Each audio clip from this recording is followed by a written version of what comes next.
Hi guys, Dewey here with a new video, and this video will be a meta discussion video about what is up on the ladder. A lot of people are talking about like some specs are too strong, some specs are too weak, but what is actually the reality on the ladder? Again, you guys know me, I do make tier lists, so I have an opinion. And ladder representation is not always everything because popularity of the spec is also needed to be into account, because again, some specs are not as popular than others. For example, enhancement shaman is never going to be the most played spec, nor is, like, let's say in general, arcane mage, even if it's strong, it is never going to be the most played spec either, except whenever it's like super broken. So this is like a little intro on what the meta can be and what you can actually need to understand to look at statistics. Now we're going to talk about Soul Shuffle, we're going to talk about BGB, which is Battleground Blitz, which is solo QRBG, that's how I call it, and we're going to talk about 2v2 and 3v3. US and EU is kind of the same, so I'm going to go for sometimes EU, sometimes NA, but in general it doesn't really matter that much. So let's talk about 1800 plus in Soul Shuffle, because you don't have that many 2100 plus, so I'm not going to talk too much about that. Like again, I'm going to show you 2100 in the US. You have like 72 ranged, 57 melees, and that is going to be, you know what? Let's start with that. 1800 plus US, you have more ranged than melee. I always said that it is a custom meta, and people don't realize, people don't think about it, and don't really understand what is a custom meta. And this is like literally showing you guys that you see just way more ranged DPS in Soul Shuffle than melee at 1800 plus in the US. In the EU, you have also more ranged than melee, and people don't like understand. And I think a lot of ranged DPSers are like really despising melees, and they don't like the melee lobbies, and they're saying no, heck no, it is not a custom meta. But it is a custom meta, and what is actually noticeable is that it is a season 1 custom meta, which is not happening that often. In Dragonflight and Shadowlands, for example, in the recent history, it was always heavily dominated by melees. And now, out of the sudden, ranged DPSers are rampant. And I just see how it is in the end. Like in Soul Shuffle, if I'm playing my enhancement shaman, or if I'm playing my arms warrior, or if I'm playing my destruction warlock, I just see, and it happens to be that we are facing a lot more casters and ranged DPS. So again, whenever I talk about casters and ranged, I'm talking also about hunters, which some people don't think it is a caster or a ranged DPS because it is simply not casting too much, because it is not casting really, you cannot interrupt the cast, but it is still a ranged DPS, right? So let's talk about the metas. For me, it is a ranged DPS meta. I always said that, even in my tier list, people were like saying that I'm crazy, but the statistics shows. And in general, you have way less players playing ranged DPS than a melee DPS, because those are normally a bit harder to play. Melees are a bit easier to play, but it is also way more frustrating to play whenever melee, like casters or ranged, are the meta, because it is very hard to reach them. A few things that are noted, especially in the US, the low amount of DHs above 1800. You have only 29, and then also 12 outlaw, which is never going to be a very popular spec, but it is really underperforming right now. Then we have frost decays, which it is kind of a niche spec in general, but also with unholy decays being that strong, especially in Soul Shuffle, people are like leaning towards unholy decay instead of frost decay, especially since playing dual build, frost decay requires crit, while unholy decay actually doesn't require any crit. So if you're like building as unholy decay, you're not really playing frost decay, or at least the strong builds that are for frost decay, the meta. Enhancement shaman is still very low, and in the US, I'm going to say that 43 of them, at least 10, 13 of those shamans are like all alts from 1 or 2 characters, from 1 or 2 players. So You can say that there are like realistically 30 accounts that are above 1800, and still like that is really a like understatement. I think there are some people that are like running multiple alts of enhancement. That is the kind of like spec that is popular. Arms Warrior is actually not doing that well for a popular spec, but that maybe can be declared or just like perceived because of Fury Warriors being that strong right now. We have Survival Hunters actually doing well. Even though is clearly like the better hunter spec, it is still performing well. Sub Rogue and Assassination Rogues are actually like 50-50 on the rogue specs. They're like trying to share the spotlight. We have Retribution Paladin, but even then we're like talking about Feral Druids, which are actually a very, very niche spec. But chances are right now it is a very much better spec to play than in Dragonflight. Survivability has been improved. The meta is actually very good for Feral Druids because again they are like one of the few mobile specs that don't really suffer too much from roots. They do suffer still because you need to shapeshift, but it is still a better spec to play in that meta than, let's say, an Arms Warrior or Enhancement Shaman. And they're doing very well, and they do get buffs week after week, and nerfs on things that are not that impactful. Like again, I think bleeds are doing well and are doing really a lot of work for that spec. Windwalker very strong, Fury very strong, and Holy Decay very strong, and that is kind of showing also on the tier lists. I'll be making a updated tier list end of this week again. I'm going to try to do it a weekly thing for that. But like in the range DPS for the Soul Shuffle, Hunter is very strong. Devastation Evoker also very strong. I think arguably those four are probably S tiers in everyone's books, depending on how you see it. Sometimes you put a S plus or a S, and it will depend on who is like the better spec for you in your POV.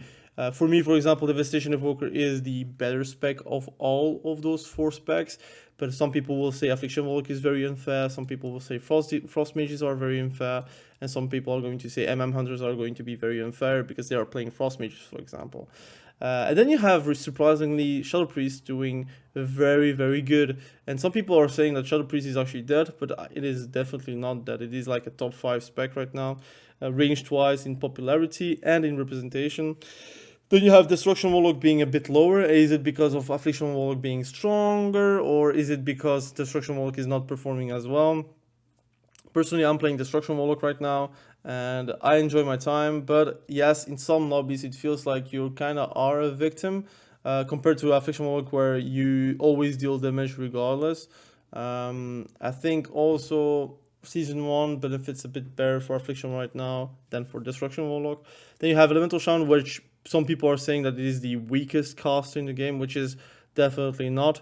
It's above Arcane, above Fire Mage, and it doesn't matter that Frost Mages are that strong. It is just purely, like, statistically better than those two specs as Elemental Shaman.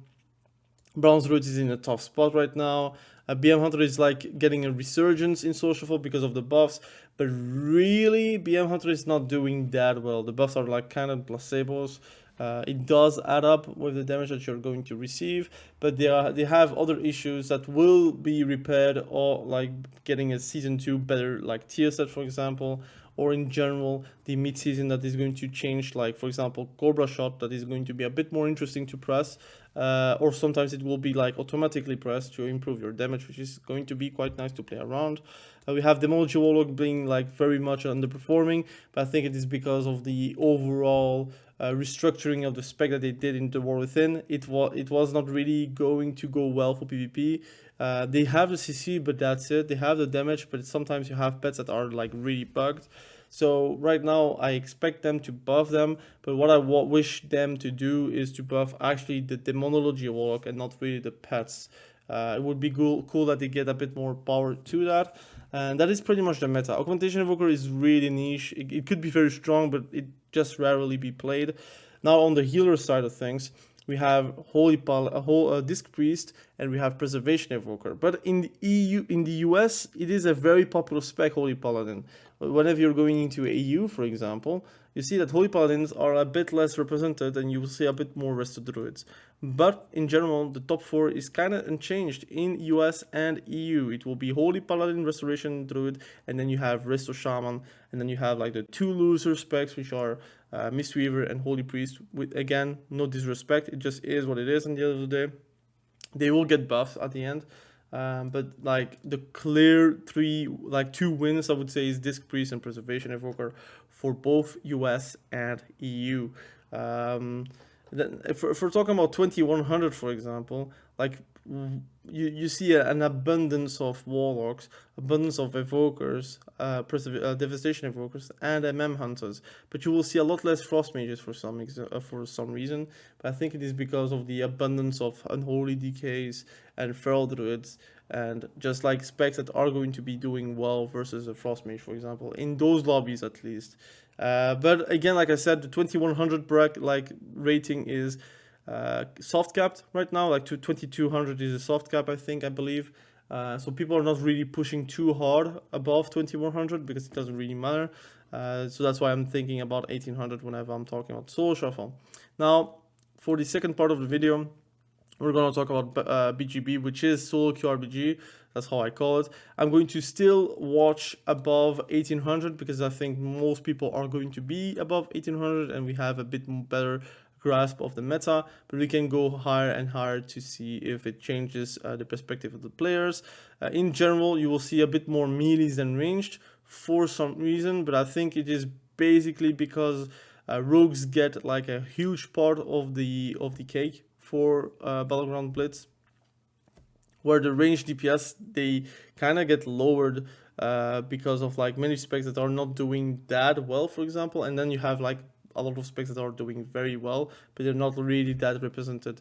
Overall, the top 5 is changed though, because you will see affliction warlock, you will see frost mage, you will see devastation evoker and but now you will see a bit more balanced druids, because balanced druids are going to be potent because of cyclone, because of their mobility, and because of their AoE damage if they're playing Starfall build, or their pressure with scenario in alignment with like a Star Surge spam build. That is also a possibility. And in those, like in certain maps, you can like permit yourself into like doing a bit more of a greedy build and like get away with it. Shadow Priest is still like doing okay, but then you have like the bottom 7, I would say, that are not that popular. Destruction Warlock, I'm thinking like I'm playing Destruction Warlock, I'm doing okay with it, but like the climb is long, but I have like I think 13 wins, 3 losses or something like that, which I think is a great beginning for a push for solo QRPG.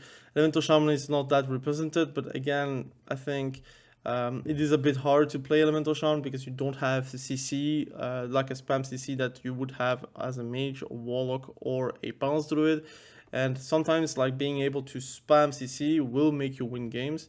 Why is arcane mages that low? Simply because you don't have double ice block, they don't have like the damage of frost mage at all times. And I think frost mage is currently just that much better, so nobody's really playing arcane mage. And fire mage is like, again, very very low. They are very susceptible to dying, and in general I feel like they're not like good enough to be persistent in solo QRPG. Again, people are saying that solo QRPG is sometimes like about like pure luck. It is true, some like lobbies are like very much based on luck, but I think overall, if you're like thinking about 100 games, if you're losing the majority of those 100 games, the only thing that you can change is yourself. So you have to see if you need to be a bit more of a shot caller, or you need to be more proactive into defending or attacking, thinking proactively, trying to put some annoying things onto the enemy to actually like be capable of winning those games. But one thing you will notice in the healer side of things, you have someone that is like probably like the bottom of the bottom in solo shuffle, being like the top king, the top G from the healer side of things. It would be mistweavers, which is kinda surprising, which is not really surprising. Mistweaver always were like one of the better healers in general in the RBG side of things, but it's very hard to balance mistweavers without breaking it in solo queue RPG. I think that is a position that I would not like to be in as a developer. What they could do is maybe balancing around solo queue RPG, and whenever you're entering solo queue RPG or Battleground Blitz, you get like other values than in solo shuffle. But I think it's a bit contrived, and I don't know if they're going to do that. But you see like Holy Paladins not being very impactful because you cannot pop someone that is having a flag, for example, or you cannot like Divine Shield yourself if you have the flag, which I think maybe it should be possible. And if you are like bopping a flag, for example, he has like a forbearance of 1 minute, for example. That could be like a good like compromise of being able to help your team with like flag carrying, for example, but still be punished for twice the amount of time in forbearance. Holy Priest not doing that well, but I think maybe it's because of Disc Priest being that much better, or simply Holy Priest is not doing well. It's one of the other. I rarely see Holy Priest, so it's very hard to have an opinion about healers in general. You have tanks, which is surprising, like Protection Warriors. You have 14 of them, then 11 Guardian Druids, 11 Vengeance Demon Hunters, 9 Blood Decays, and then like a pitiful 3 Protection Paladin and 2 Brewmasters. Brewmaster, I haven't seen one currently, so it's really rare. I did see Protection Paladins, but they were not doing well in my lobbies. Blood Decays, I did see Guardian Druids as well, Vengeance Demon Hunters as well, Protection Warrior as well, but it always depends on the maps. And then you have the melees, which again, like I said, in EU, it doesn't really matter too much. It is kind of the same, but you have a clear top 2, which is Fury Warrior and Unholy DK. Does it mean that Fury Warrior is like the best melee in the game in solo queue RPGs? I think not. I think it just is the abundance of people that are playing Fury Warrior. They are for sure going to climb in solo queue RPG because of the amount of like available Fury Warriors on the ladder. But I think the better one is Unholy DK. I think the 2 rogue specs are for sure above everything, because I think rogues have like more impact in solo queue RPGs. But then you have like DHs, which are bottom of the barrel for solo shuffle, but they get like way better in solo queue RPG, and that is purely because mobility is very, very much praised. You have also a lot of good CDs. And yes, rogues can still obliterate you, but since dampening is not a thing, you do have a bit more self-heals, or at least survivability possibilities in solo RPGs compared to solo shuffle. I think Havoc Demonology is also doing okay damage, or at least good damage. Not that much, like not as much as in Dragonflight, but it is still like a respectable spec in that environment. Then you have Feral Druid also quite good, and then you have like Windwalker like doing a downfall. Like I said in my solo queue RPG tier list, Windwalker is not that good. Arms Warrior neither, although they have like the PvP downs that can help the whole team. It is still a big city. And then you have Survival Hunter, which is obviously going to be lower than MM. And then you have Frost Decay, Enhancement Shaman, and Outlaw Rogue being the bottom 3 of melees. But still not on the same level as Elemental Shaman, BM Hunter, Arcane, Fire, Demonology, Warlock, and Augmentation Evoker. Now, let's talk about arenas really quickly. It's going to be fast. I'm going to talk only about US because it is quite the same as EU. In 2v2, we have Feral Druids being the top dog in 2v2 arenas. They are very strong, very obnoxious. I did play a lot of versus Feral Druids, and it kind of makes me not want to play 2v2, to be fair. But here we are right now. Feral Druids are like really the king of 2v2, and they're doing pretty well. Surprisingly, you have also a lot of MM hunters, but again, the ratings are not always like precise, because you can actually like just change spec and it will count you as MM hunter, but you would have been probably playing Survival Hunter, for example. But they're doing well. Affliction Warlock is super obnoxious in 2s because it's very hard to stop one. A Devastation Evoker, for some reason, they are very high, and it's probably because it is very strong. Normally, it should not be the case. I think in Dragonflight, it was never that high. If I'm not mistaken, top 3, it was always like bottom, because it is just not a 2v2 spec, but like right now it is really a 2v2 spec. Shadow Priest doing well, Frost Mage is doing well even. which is all surprising specs to be fair. And the melee to ranged ratio is actually very close, which in general is never really the case. Especially like in 2v2. I think in 2v2 you just have way more melees. Without surprise, you have like enhancement shaman being like bottom of the barrel, literally scum of the earth, which is really sad, but it is what it is. Us enhancement shamans will have our time to shine, but probably in another expansion. We have Altar Rogue also being very low, and then Assassination Rogue, Sub Rogue also quite low. But I think Survival Hunter and Feral Druids are doing that much well. That's why it's very hard to climb as those specs, I would say. Frost Decay actually 10, which I think is a bit wrong. I think they are probably playing Unholy Decay. Havoc Demon Hunter, which is surprisingly like at a 9th position, which is really surprising if you're like looking at like Dragonflight graphs and stats. It is at an all-time low, to be fair. Retribution Paladin as a hybrid is not going to do well because you don't have an MS effect, and Arms Warrior, because you have the alternative of Fury, you don't really play arms in twos, or at least you don't want to play arms in twos. And healer wise, without surprise, you have Disc Priest doing as much damage as a like DPS. You have Preservation Evoker being able also to do the DPS, but also being able to heal a lot. And then you have Resto Druids being able to cyclone and do great CC chains. And a Restoration Shaman with the niche comp that you can play, like for example Affliction Warlock with a Restoration Shaman, which has great CC and great damage together. So it is quite logical that we end up like this. Then we're going to talk about threes as last subject, but this time with EU because I want to do a change of pace.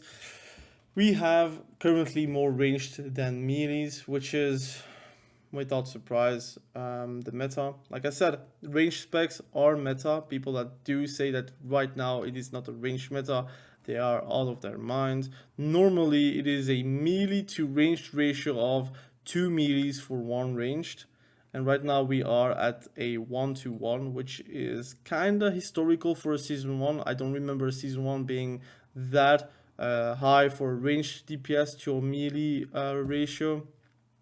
In general, melees are more played in season 1 because in season 1 you have less stats, your haste is very low, your versatility is very low, your mastery is very low. In general, mastery is a good stat for a lot of classes, and right now it is not the case. Like right now we have low haste and we're still spamming haste. I think you can go around 25% depending if you're like your spec, and still then it is performing well. So it is a clear meta, and for example you only see 8 enhancement shamans above 1800 or not above like in the top 1000, which is again not that much. You only see 8 enhancement shamans, very low. You have 5 arms warrior, but that you have the alternative of Fury, so they could play just Fury in threes.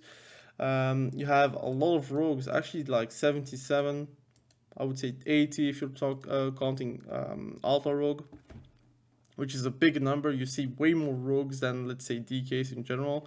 You have only 73 DKs, which is 171 unholy DKs and 2 frost DKs. We have Retribution Paladin being quite low for season 1. Normally they're performing very well. And then you have Feral Druids being very high. And currently what I've seen on the ladder is Unholy DK Feral Druid with a Disc Priest, and that is obnoxious. But you could also see some Unholy DK Feral Druids with a Preservation Evoker, which is equally obnoxious. So again, I think the meta is really turning into a anti-caster meta, because again you have a caster meta, and the anti-meta is also meta, because the thing that counters the meta is automatically a meta, which is what is the counter of Frost Mage, Affliction Warlock for example. It would be Unholy DK with a Feral Druid. That is a very good comp to deal with those specs that are a bit hard to counter if you're like a windwalker, Fury Warrior, or an enhancement shaman for example. So that is also a thing. But also you have jungle, which is with Feral Druid and like MM Hunter or BM Hunter, and that is coming back very strong, and that like comp is also quite good versus classes. So again, you kind of see the meta and the anti-meta like shaping up. And it is very interesting, but how to break that meta and anti-meta will require buffs or nerfs, which will happen eventually. But again, for that to happen, you will need to buff like Havoc Demon Hunter. You will need to buff like Arms Warrior, because Arms Warrior is actually very strong. If it gets strong, you have a lot more comps available, and you will see a lot more melees. But right now, it has been shown Havoc Demon Hunter, Arms Warrior being very low is kind of indicative of a caster meta. Once it gets a bit higher and gets buffed, and you have the possibility to play those specs to counter those casters, at that moment you will like have a melee meta. Now, which meta is the most fun to play?